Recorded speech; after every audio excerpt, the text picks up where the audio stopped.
Hello everyone, I'm Neha, your happiness coach. Guys, today I have a question for all of you out there.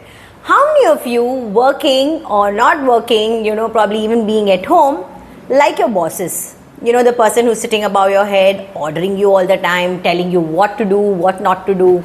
I'm sure 95 or maybe even 97, 98% of the people wouldn't like their bosses, wouldn't like the way their managers, their superiors treat them. Coming to the funda that I'm going to be talking about on the same lines is our kids. Let's not try and be a boss to our child. Just imagine, just like all of us, we don't like anybody ordering us, pestering us all the time. Do this, do that, this is the deadline, finish it, let it be. Just correlate the same thing to your child. This is what if you are doing to your child day in and day out. The moment he or she is back from school, do your homework, go to the tuition, go to your classes, finish your project, read for your tests. I mean, just imagine. It's just like how you hated your superiors and your bosses, right? And this is where you begin with the base of making a place in your child's heart like a boss. And there's where they start treating you like one. And how they start moving away from you.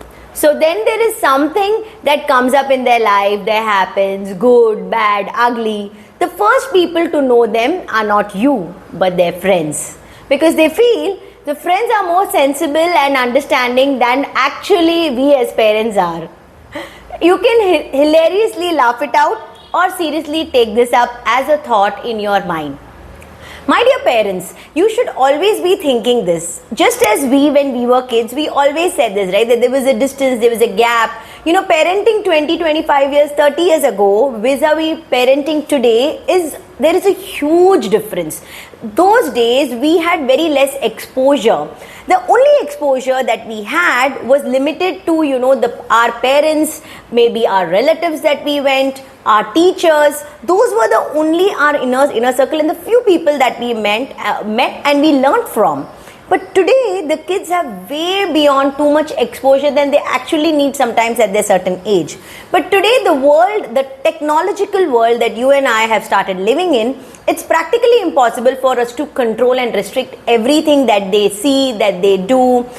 Recently, I had a mom who was, coming to me for counseling, and she was telling me that, it's become very difficult. I'm not able to control what my son does. I'm not able to, keep an eye, watch over and make him understand that, this is not right. Don't spend too much of time doing this. Don't spend too much of time doing that. I was patiently listening to her, and then I just told her that if I had to tell you each and everything that you had to do day in and day out, would you like it? Treat your kids just as you would want to be treated individually from others around you. If you have that funda right in your head, your kids will be your friends. My son is just about in 4th grade, and there are a lot of things that he comes and tells me, and he practically feels that, it's comfortable. I can just tell to mom, she's so chilled out. In fact, it is hilarious that, he even tells me things like, there is a girl in my class who has a crush. I mean, just imagine 4th grade. When we were in 4th grade, we probably didn't even know how to talk. But today, the kids have grown way beyond that. So we have to go with them. We have to go with times, and we have to become parents to them as and when they want and how they are growing in their head. Tomorrow, if you come and complain to me saying that my son doesn't listen to me, he doesn't share his things with me, how would they do it? Because you've always had this boss image of yours in there. You always wanted to rule them. You always wanted to command to them. They wouldn't have that comfort, right? Until and unless you make them comfortable, you make sure. See, it's always good to tell them what they need to do as an outline. Don't micromanage. I've told a lot of parents who come to me for counseling in my earlier videos also, I have mentioned this, that stop micromanaging your child. You can give them an outline, a format to follow, that see, this is the time, you can wake up, you can do. If you've told them certain things once, twice, thrice, and if they've not listened, I would suggest leave it at that. Let them come back to you, let them take some time, let that thought submerge in their head, and let them understand. Sometimes the best teacher is life and time to anybody.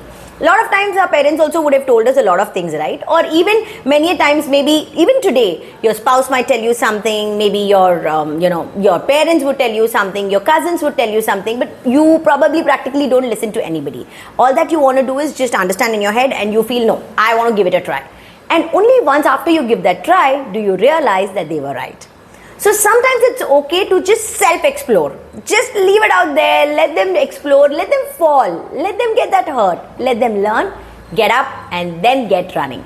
The moment you stop doing this bossing over to them, you will see your kids will come running up to you with everything in life that they have practically, and you will be very happy to be that parent. So try being their friends and don't try bossing over them and making their life, I wouldn't say miserable, but yes, difficult, because that will make them difficult to come and to reach you, and you will be less approachable to them.